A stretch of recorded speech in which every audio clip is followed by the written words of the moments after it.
Hello everyone, how are you. Welcome to Disha with every moment. मैं हूँ दिशा और स्वागत है आपका मेरे चैनल पे। तो थंबनेल देख के आपको पता चल ही गया होगा कि आज हम जा रहे हैं श्री माता रानी वैष्णो देवी की यात्रा के लिए, और यात्रा से जुड़ी हर छोटी बड़ी जानकारी मैं आपके साथ शेयर करूँगी और अपने पर्सनल एक्सपीरियंस भी आपके साथ शेयर करूँगी। तो लोग कहते हैं जब तक माता रानी का बुलावा ना आया हो तब तक आप चाहें भी तो नहीं जा सकते। तो फाइनली हमारा बुलावा आ चुका है और हम निकल चुके हैं माता रानी के दर्शन के लिए। तो हमारा यात्रा शुरू होता है छत्तीसगढ़ रायपुर से कटरा तक का सफ़र बहुत ही लंबा है और ट्रेन में तो 28 से 29 घंटे का समय लगता है, जो कि बहुत ही लॉन्ग डिस्टेंस है। सफ़र लंबा हो तो बोर भी बहुत लगता है और ठंड का मौसम था तो हर थोड़ी देर में चाय पीने का मन करता था, लेकिन ट्रेन की चाय का स्वाद क्या ही बताएं। एक आध चाय अच्छी मिल जाती थी, नहीं तो मुंह का पूरा टेस्ट ही ख़राब हो जाता था, ऐसा चाय रहता था। फिर ट्रेन का सफ़र और चाय एंजॉय करते करते हम पहुंच गए पंजाब। और पंजाब में कुछ फेस्टिवल सीज़न चल रहा था। वहाँ पे इतनी सारी पतंगें, पूरा आसमान पतंगों से भरा हुआ था। मैंने अपने लाइफ में इतनी सारी पतंगें एक साथ कभी नहीं देखी। हालांकि वीडियो में अच्छे से दिख नहीं रहा है क्योंकि वेदर क्लियर नहीं है। नॉर्मल आँखों से देखने में बहुत ही प्यारा सा नज़ारा था।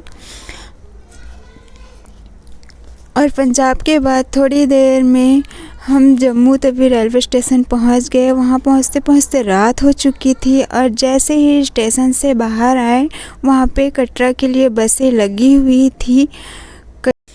जम्मू से कटरा का डिस्टेंस लगभग 50 किलोमीटर आसपास है और बस से वहां पहुंचने में 1.5 से 2 घंटे का टाइम लग गया। अगर आप पर्सनल गाड़ी वगैरह बुक करके जाना चाहें तो इसकी सुविधा भी होती है। हम लोग 2 ही लोग थे और रात का टाइम था, इसलिए हमें बस ज़्यादा कंफर्टेबल लगा। बस रास्ते में कहीं पर चाय नाश्ते के लिए रुकती है। यहाँ आप अपनी ज़रूरत की चीज़ें लेना चाहें तो ले सकते हैं, जैसे सिम वगैरह, क्योंकि इधर का सिम तो वहाँ चलता ही नहीं है, आप सबको पता ही होगा।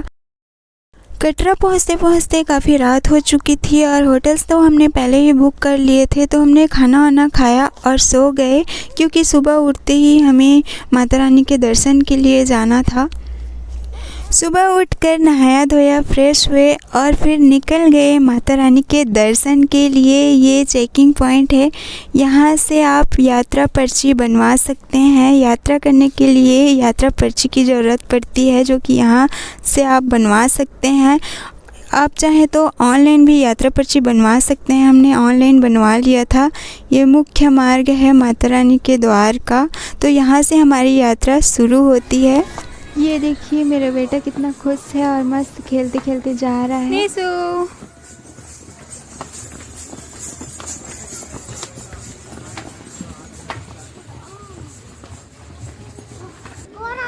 दौड़ा।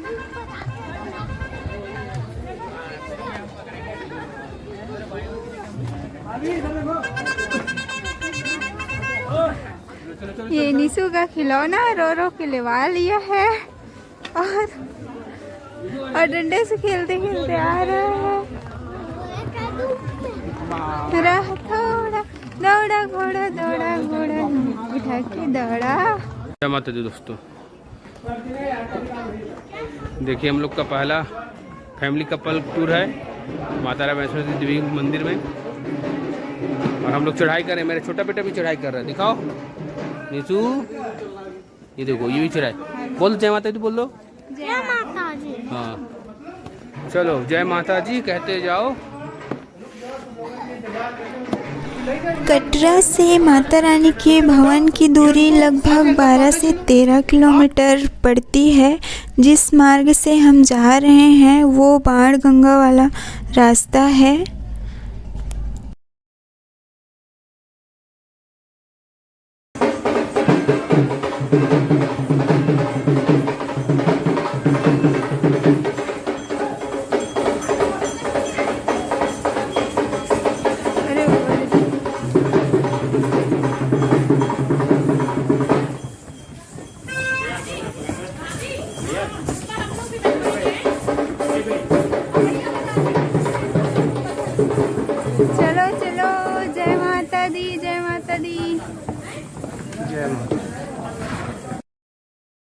पैदल यात्रियों के लिए एक और रास्ता भी है जिसकी दूरी 1-8 किलोमीटर कम पड़ता है, क्योंकि उसमें सीढ़ियाँ ज़्यादा है, जिसके बारे में हमें पता नहीं था, बाद में पता चला। लेकिन हमारे लिए यही सही है क्योंकि इसमें ज़्यादा चढ़ाई भी नहीं है और हमारे साथ छोटा बच्चा भी है, तो हम आराम से चलते चलते माता रानी के जयकारे लगाते हुए जा रहे हैं। जहाँ पे थक जाते थे वहाँ पर बैठ जाते थे और आराम से चलते चलते जा रहे थे। अगर नॉन स्टॉप चलते ना तो 2 से ढाई घंटे लगते अर्धकुमारी तक पहुँचने में, लेकिन हमारे साथ छोटा बच्चा था इसलिए हम आराम से जा रहे थे।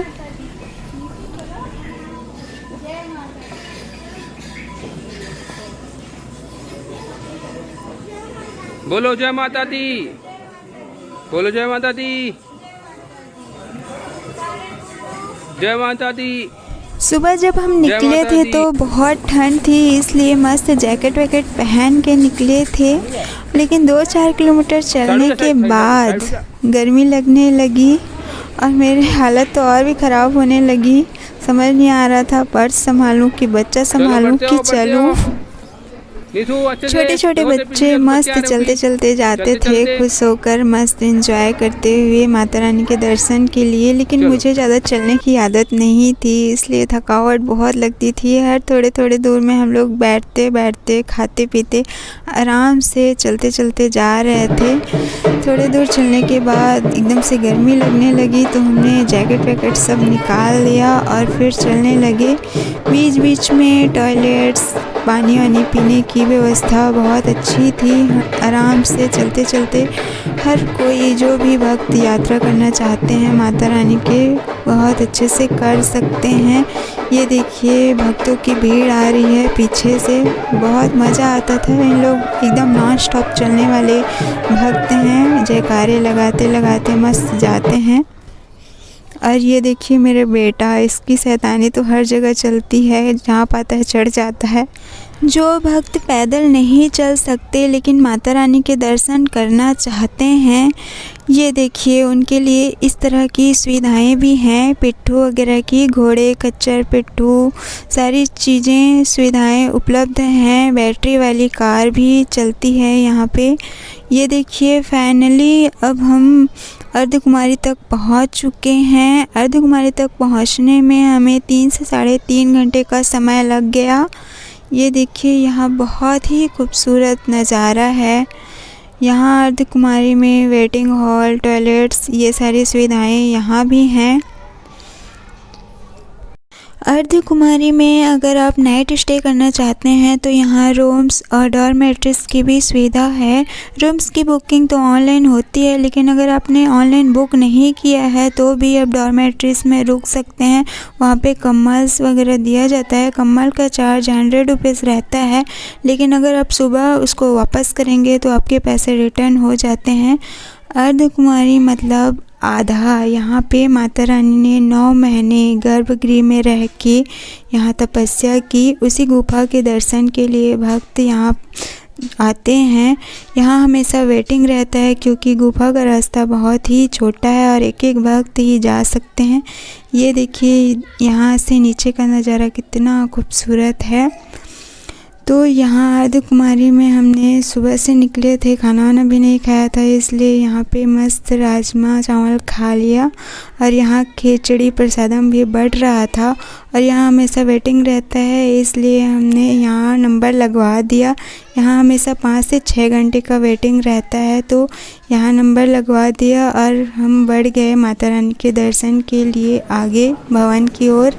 और भवन की ओर जब बढ़े तो फिर बेटू 5-6 किलोमीटर की सफ़र तय करने के बाद काफ़ी थक चुका था और रोने लगा, तो उसके लिए हमने पिट्ठू कर दिया।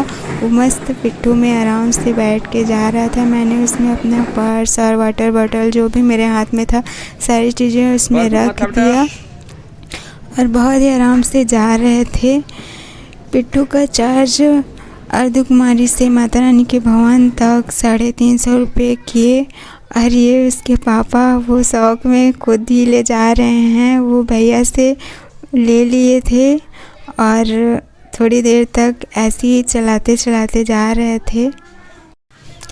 अब हमने भैया को उनका पिट्ठू थमाया और फिर अब हम थोड़ा सा स्पीड से चलने लगे और भैया भी हमारे साथ साथ ही चल रहे थे। और थोड़ी दूर चलने के बाद ये देखिए माता रानी का भवन यहाँ से दिखाई दे रहा है।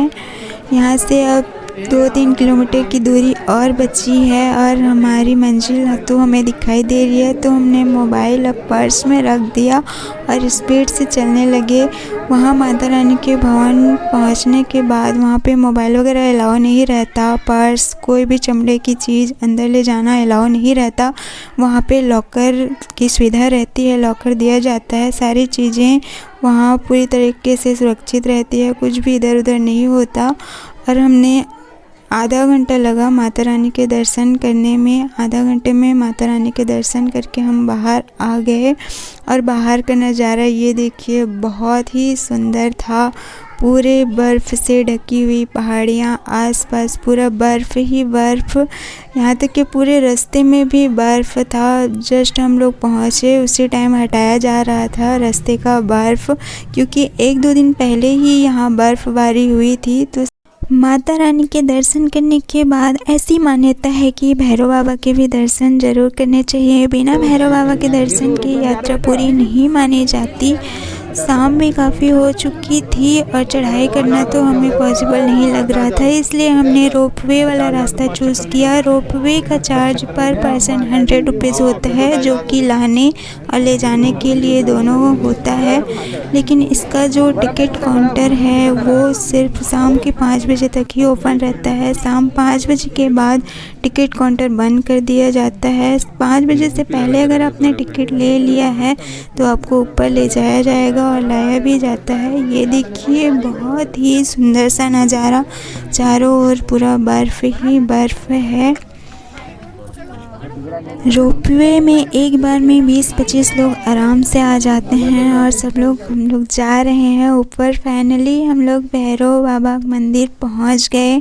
यहाँ दर्शन करने में हमें 20 से 25 मिनट का टाइम लगा और दर्शन करने के बाद ऊपर का नज़ारा देखिए बहुत ही सुंदर है। यहाँ का खूबसूरत सा नज़ारा एंजॉय करने लगे। टाइम तो ज़्यादा नहीं था हमारे पास, क्योंकि शाम हो चुकी थी और सूरज लगभग डूबने के कगार में था। सच में यहाँ का नज़ारा बहुत ही प्यारा और बहुत ही खूबसूरत था। अगर धरती में कहीं स्वर्ग है तो वो यही है, यही है, यही है। यहाँ हमने बहुत सारे पिक्स क्लिक किए, वीडियोस भी बनाए। रोनी निशु क्या कर रहा है? देखो इधर, देखो इधर आ जाओ। अलग पोजीशन। ये देखिए कितना प्यारा व्यू है, बर्फ़ से ढकी हुई पहाड़ियाँ और साथ में चांद। बहुत ही खूबसूरत सा नज़ारा है और इस खूबसूरत से नज़ारे में चाय और पकौड़े हमने एंजॉय किया।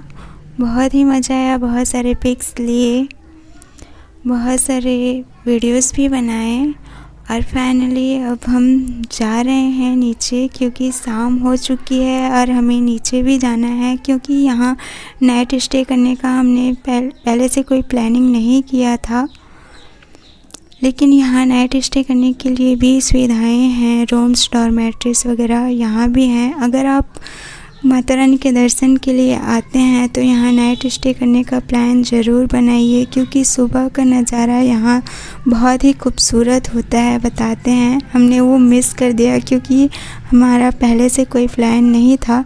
लेकिन जो भी समय हमने यहाँ बिताया वो बहुत ही खूबसूरत, बहुत ही अच्छा था, बहुत प्यारा था, हमेशा याद रहेगा।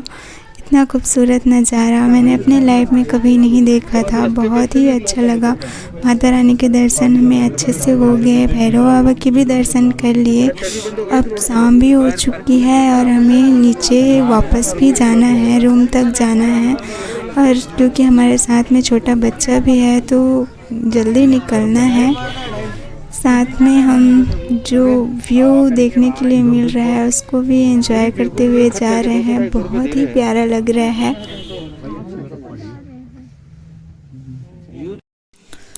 शाम तो हो ही गई थी और नीचे जाते जाते रात भी हो गई। और जैसे जैसे रात हुई तो बेटू परेशान भी करने लगा, रोने लगा कि मुझे गोदी करो। और वापसी में जाते हुए हमें ज़्यादा भक्त नहीं मिले क्योंकि अधिकतर लोग माता रानी के भवन में नाइट स्टे करते हैं और काफ़ी रात हो गई थी, इसलिए हमने वापसी का ज़्यादा वीडियोस वगैरह नहीं बनाया है। वापसी में हमने अर्ध कुमारी दर्शन किया तो काफ़ी रात हो गई थी। और यहाँ से ऊपर से मैं कटरा का दर्शन आपको कराती हूँ। ये देखिए कितना प्यारा व्यू है। वीडियो अच्छी लगी हो तो लाइक कीजिएगा। मिलते हैं नए वीडियो में। Thanks for watching.